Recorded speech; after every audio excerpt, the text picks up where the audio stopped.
Skwiat, and this is a Note from Mom podcast.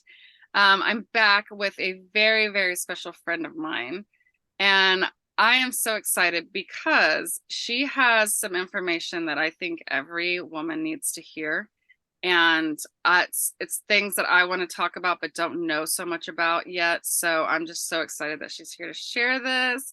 Her name is Renata, and I was a part of what was it called? A mastermind with her for entrepreneurs for just women for like a whole year. And then we got to remain friends. And then we caught up not too long ago and figured out that we've kind of been on a similar journey as far as nutrition and health. And so I'm so excited. First, I want you to introduce yourself and what you do. And then I want to say, I'll tell everyone why you are here on my podcast. Okay, well, thank you so much for having me, Amie. I'm Renata Trebing from Nourish with Renata. I'm an intuitive nutrition coach, and I really specialize in women's hormones, which I believe is the reason why I'm here today. The reason why I love sharing more about women's hormones is because I really believe it's an underserved area of women's health in general. And when women learn about their hormones and they understand what's going on in their bodies, there is so much more that happens other than improving health. They have a deeper love for their bodies, for their cycles. They have grace and ease with themselves. And in a world where we are so pressured to just be productive and to ignore how we're feeling, I'm the person and Amie's the person that is going to be, right next to you saying, like, let's slow down. Let's start to listen to our bodies and give our bodies exactly what they need. Oof, I love that.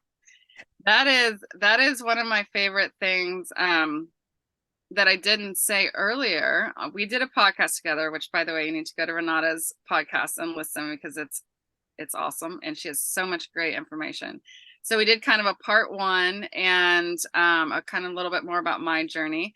But you just touched on something that I think is really important is listening to our bodies, right? Like if we could say one thing that is like, hey, women, like, listen here, like, take out all the noise and listen to your body. So I love that you just said that because that is so important.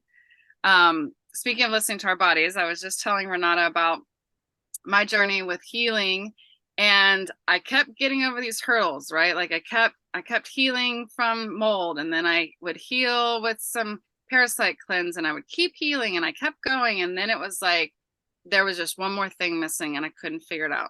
And I finally went to a functional medicine doctor and I said, something's wrong. And sure enough, my hormones were tanked in the toilet, tanked.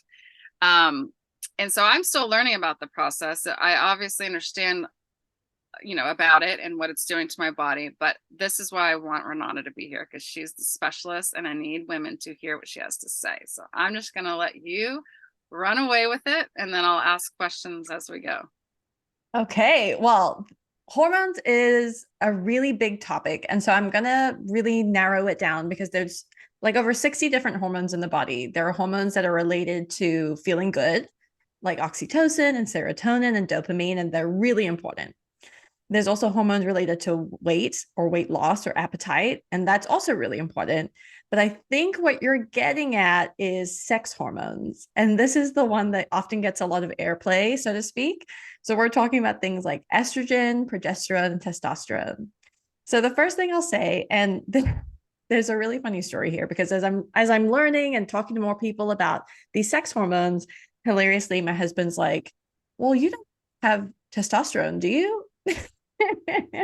Seriously, right? Yeah. Really? I But mean, it is like yeah, shocking to people. right. Right. So just to set the record straight, women have estrogen and progesterone and testosterone, which is typically called the male sex hormone. And Which then men, which we need, as you know. And then men also have estrogen and progesterone, which are typically called female sex hormones, but we have all of them just in varying levels. And they're supposed to be that way for obvious reasons, right? So just want to make sure that that baseline, that foundation is clear before we really dive into more of this topic. So specifically for women, We want to talk about estrogen and progesterone through the menstrual cycle, since a lot of women are, in their reproductive years, they will typically have some form of a menstrual cycle. It might be regular, it might be irregular. And so that's basically referring to if you have a regular bleed phase or menstruation phase, roughly every month. Now, of course, the month is kind of a loose term. It can be 27 up to like 31 days ish. And everyone's unique and individual around that. So I always want to preface, because this is something really amazing and interesting about the menstrual cycle. It is so unique for every single woman. So, like, for instance, you might have a regular 27-day cycle, but I might have a 35 normal day cycle. And so really it's about understanding what your normal tendencies are and being able to pay attention to any changes in that, because that is why the menstrual cycle is called the fifth vital sign. In that latter stage, which is called the luteal phase of the cycle, and into that menstruation phase or bleed phase, your body's telling us so many clues about what it needs. We just need to learn to know how to listen to that. So going back to the idea of listening to your body, when you can decipher those clues, those symptoms, it actually tells you what your body needs. And when you can give it that, it helps to alleviate things like PMS symptoms. It can help to reduce things like rage or headaches or breast tenderness, or, sometimes, especially because women experience such a slew of different PMS symptoms. If we can minimize that or completely eliminate it, imagine how your quality of life improves too. Yeah. Mm-hmm. So that is a huge part of understanding the cycle. But I'm curious, like, what do you want to know about understanding the hormones throughout the cycle itself? Well, I think what I want, I'll tell you a little bit about my journey because I haven't Yeah. talked too much about it, just a little bit. But I when I finally was like, something's wrong with me and it's not mold, like I had done so much detox and I was like, there's nothing else left, right? And I was like, what's wrong with me? I couldn't, I still didn't have any energy. I still couldn't get out of bed. I still, like I could easier than before, but it just, I just, you're supposed to like have this cortisol and get up and go, right? And it was like, I don't have that. And so I think what's important is I think maybe the signs, like, can you describe the signs of us knowing that we're not okay with hormones? Because I think that's where I was like, really, it's hormones, like, really, that's it, and I mean, it was like I got on testosterone and my life improved so much, and then there was still like a little bit, and so then it was like, well, your progesterone's low, it's been a journey. Mine's mainly testosterone and progesterone, but it's changed my life. But I didn't know what to look for, right? Mm. Like I just thought, again, it was like, I'm fatigued, I have 3 kids, I'm a busy mom, right? Like, but I did go to my gynecologist and was like, can I test this? And I got nothing back except for everything's normal. And I was like, I'm not normal. Like, I think there's something here, right? And I think it's because I had healed so many other parts of my life. It was like, this was the only thing that was left. You Right. know, I had healed so much of my body. Sorry. And it's like, that's why I went there. And then when I went to the functional medicine doctor, I did a whole different lab thing like 6 days later. And she was like, how are you functioning? And I'm like, not well, not well. Nope. So maybe a little bit more about like the, I think we get the importance of hormones, but like, how do we know? How do we know that they're off? How do we know that we need that? And what can we do about it? I know Yeah. a lot of Okay. it is through nutrition, right? Yes, 100%. There's lots of supportive nutrition. So let's start at the top. I want to say, knowing your journey, I completely understand why your hormones were off. And so I want to talk about that first, in case that helps others who are like, I've been having chronic health issues. Now, the reason why I want to focus here first is because we got to think of our body as like a battery, so to speak, right? So we have a certain amount of energy in this battery on any given day. And if we're in a chronic state of stress, either because of health conditions, emotionally, mentally, these all suck energy from this battery to be used in a certain way, right? So knowing your journey, knowing the mold that you were healing from, or was first diseasing your body, and then you had to heal from, knowing the parasites that were in your body, You can imagine then the majority of the energy that your battery had was going towards trying to fight off these things that were literally trying to steal your life, right? So the nervous system has to prioritize the energy for life-saving function. So as a result, it's going to direct most of that battery power to those functions and minimize that energy for other things like, for instance, sex hormone production and synthesis. So for me, that makes a lot of sense. Now, also, because you mentioned this before we started recording, you were talking about how you were estrogen dominant. So this is one of the more common diagnoses that I see with women. Now, what does that mean?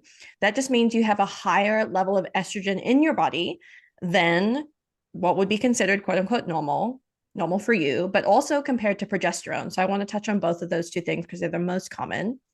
Now, for me, the estrogen dominance makes sense because also if we think about the gut related issues that you're experiencing with the parasites, one of the ways that we can become estrogen dominant is, first and foremost, estrogen is produced in various places around the body, including the ovaries. It's going to get then pumped out to everywhere that it needs to in order for certain functions to happen. And then it gets turned off. Well, once it's turned off, it needs to be eliminated from the body. And usually it's through bowel movements. So if you're not having regular bowel movements with good emptying, then what happens is all of that stool is sitting within your intestines. And as it sits there, it's eventually going to reabsorb all of that estrogen, which means it's going to hike up your estrogen levels compared to normal levels and compared to progesterone.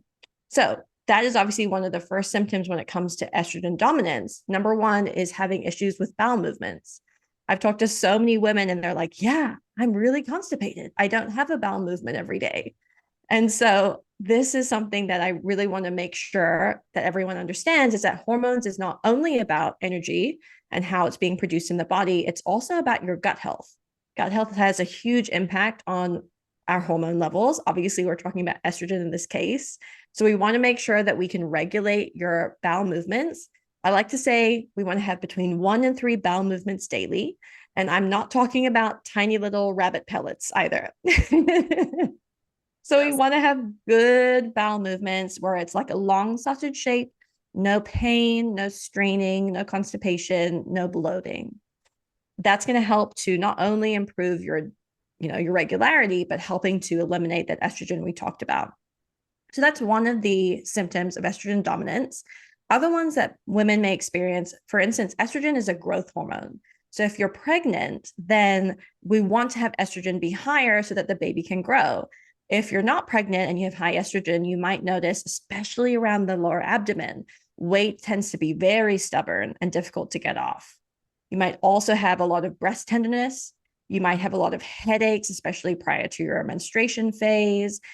These are all really interesting signs that can indicate that your estrogen levels are high. And so this is what we would commonly refer to as estrogen dominance. So when you're noticing that occurring month upon month, you want to be taking note of some of these symptoms and seeing, okay, is this something I'm having a lot more frequently than other symptoms? So let's also talk about low progesterone, right? Because this goes hand in hand with estrogen. I like to talk about estrogen and progesterone being on a seesaw. So estrogen's on one side and progesterone's being on the other. When our estrogen is high, for instance, we're not having good bowel movements, our body is reabsorbing it, this side of the seesaw lifts up. And that means by comparison, progesterone is relatively low. Now, progesterone is really important for several reasons. And I want to relate this back to your story too, in terms of anxiety. One of the functions of progesterone, unrelated to, babies and reproduction, is that it's actually an anti-anxiety hormone. So if this progesterone level related to your estrogen is very low, what are you going to feel? So much anxiety, right? So much. And so this is another common symptom that women experience, especially in that luteal phase right before your menstruation. If they're noticing, oh my gosh, I feel like super anxious, like I don't know what to do, like I don't know how to deal with this, that's a great sign that progesterone is super low. So we want to be doing things like supportive nutrition that help to lift that progesterone level back up. And this can be both in the form of helping with bowel movements and gut health, but also there are certain foods that are really powerful for just boosting that progesterone level too. And so Mm. these are things like certain seeds and also complex carbohydrates can be really powerful just to tell the body, like, I have enough energy to be able to produce more progesterone. I don't need to try to conserve in order to survive. Mm. Oof, that was powerful. Thanks. That was a very good. I love what you said because that's what happened to me this round, this last year, was my estrogen and progesterone were normal. Even the functional medicine doctor, like she went to testosterone first because everything else looked normal. And it was like, it's still not, I'm still having all these symptoms, like before my period and stuff like that. And then she was like, let's test again. And then this time my estrogen was just fine. Like it was in normal functional medicine range, but my progesterone had tanked, right? Mm. And so that's what she was saying too, is like you can still be estrogen dominant when your progesterone's too low, even though your estrogen's still in normal range. So I love that you talked on that because that's exactly what was happening to me. Huge. And I just think this is a really great way to lead into hormone replacement therapy because, number one, I think that it can sound really scary to women as an option for helping their hormones. Now, especially for us women, as we get closer to perimenopause or in perimenopause, the whole process here is that both estrogen and progesterone are going to be really unstable in terms of their levels until eventually they get low enough to the point where we no longer have a bleed phase. And so hormone replacement therapy can be really powerful for helping to alleviate symptoms, yes, but also managing, some of the changes in our mental and emotional health that happen as these hormones shift. And so I know, like, is it okay to talk about progesterone supplementation for you? Please. Yeah. Yeah. It was so with the progesterone. Okay, so I'm trying to think back with my timeline. So this was last year and it was in January. And so we started with just supplements, right? So just a testosterone supplement. And I went back 2 months later and tested and I was still zero. I still had no, like, my testosterone wasn't even registering. So then it was like, let's do some topical creams. So I did that. Well, this is another probably topic for another episode, but I went to get a mammogram and they had found some calcifications and kind of a spot on my breast that was fibrous, and they wanted me to do these biopsies, like two of them, and I was like, oh, I just don't feel right about this. And so of course I went back to my functional medicine doctor and was like, what do you think? She said, well, I think maybe testosterone turned into estrogen and cause your boobs to get, a little bit more fibrous. And so we've got to bring that estrogen down. So it's all kind of a game and it's very intricate, right? And so so then that's when we did the progesterone to bring the estrogen down. Mm. And I mean, the spot on my boobs gone. Like I can't, there's nothing there. I'm going to get another mammogram, of course, this year, but like I can't feel anything. There's no symptoms, right? It was amazing. Like three weeks on progesterone, it was gone. Um, so I think it's important, like the progesterone part. And now, like, I'm starting my periods on time. I have no symptoms. I'm not rage. I'm not anything. Like I used to get sick like right before my period because I had nothing there, Mm. and it was because it was just I was so anxious and then I would get sick. It was very odd how it was. My periods were very odd and they were not. It would be like Yeah. 17 days for like two periods, and then I would go like 65 days with no period. Wow. Yeah, it was Yeah. insane. And when I asked my gynecologist about, I love her to death. I love her, but she was like, "Oh, it's probably stress." I'm like, "Okay, well, that can't be the thing for everything. Everyone's stressed out. Like, let's figure something else out." And so, yeah, I just think that progesterone is so, I didn't realize it was so intricate, but it is. And like I'm just less stressed. Like I'm not as hungry, because it's like Yeah. I feel like when you're anxious, you're just constantly trying to calm down. So you're constantly eating. Yeah. And or that's how I was because I learned like, well, if you chew, you calm down, right? And your parasympathetic nervous system kicks in, and it's like with this, like you said, it's the calming hormone. And it's just like I'm just way more calm and I'm more like kind of float, and so Yeah. that's been a game changer, like the I love importance of that. that. Yeah. Yeah, I think that's a huge point to really solidify because with hormones, it's important to remember it's the tiniest change in them that can have the biggest impact. Like when we're testing it in labs, we're not talking about like liters of this hormone changing, right? We're talking about tiny little micro nano changes in these hormone levels. And it's very small, but it can have a major impact. So that's why understanding the difference between traditional medicine and the ranges that they use for lab testing versus functional medicine ranges is really important. For functional medicine, it's a much more narrow range, which means that we're looking at a more minute possibility of change in that particular hormone, which can then become the indicator that something is off. Yes. Yeah, and I think that like with the testosterone, what I found, so I was still not registering. It took me I need to go get blood work actually next month, but I still wasn't registering testosterone. Like it was not coming up. And finally my doctor was like, we got to test you for mold. Like we got to test your liver. And so I actually did a test for mold and I still had mold in my body. Oh, Still had it in my liver. And this yeah. is like after years of detoxing, right? Like, Yeah. so and what I found out, which I don't think people know, is that toxins actually trump hormones because the toxins actually block, it's an endocrine disruptor. So it blocks the receptors for these hormones. And I mean, I was like, what? So that was another thing I didn't know. I was like, you can detox all day long and you can do these toxins, I mean, these hormones all day long, supplement, but until you get the toxins out of the receptors, then it's like the hormones can't get through there. Yeah. So I'm it is so glad like that you mentioned that.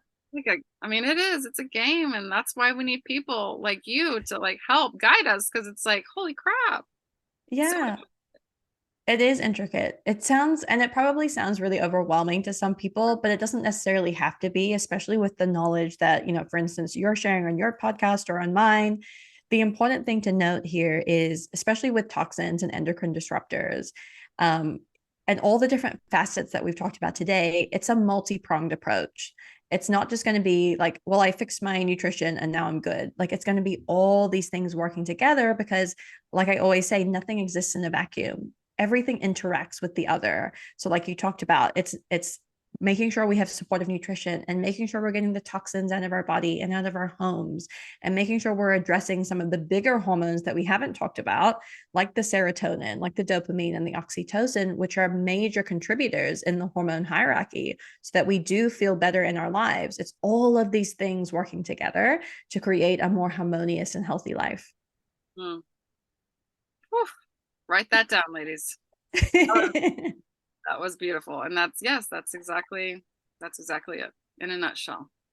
Yeah. I love that. Okay, well, let me ask you, is there anything else you think you want to share? If not, I want you to leave us with one thing, one action item, or one thing to remember from you and what your knowledge and what you offer, because you are a wealth of knowledge.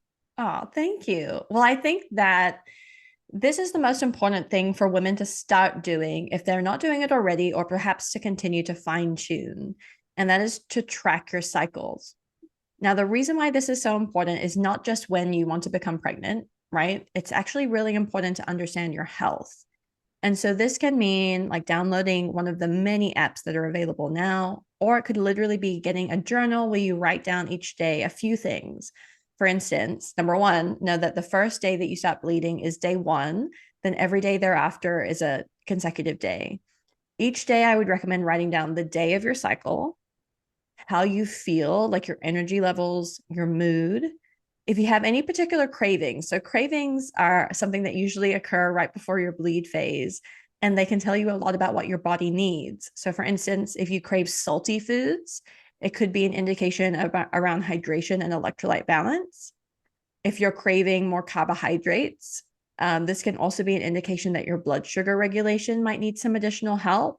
So these symptoms tell us so much about what our body needs. But if we don't write it down, if we don't have some kind of record, even if it takes you 15 seconds to write it down each day, we have nothing to compare it to.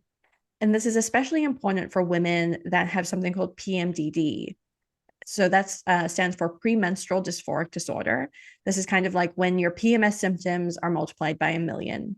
It can be very isolating because eventually what happens is you start to distance yourself in relationships. It could be at work. You kind of go in because your pains are so awful. And it obviously has a huge impact on not only your health, but your life. The thing is with PMDD, you can't take a test that says, yes, you're positive for PMDD.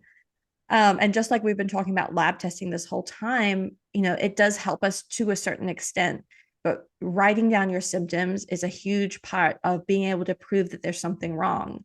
So whether you're going to a doctor because you think you have PMDD or you think you have estrogen dominance or low progesterone, it's really important to have a record of that. And sometimes tracking your cycle is the best way to do it, because you can say, immediately, day 19, I feel awful, like all these PMS symptoms come upon me. Or just to say, like, these are the particular foods I need to start to integrate to help to alleviate some of those symptoms, like we've talked about previously.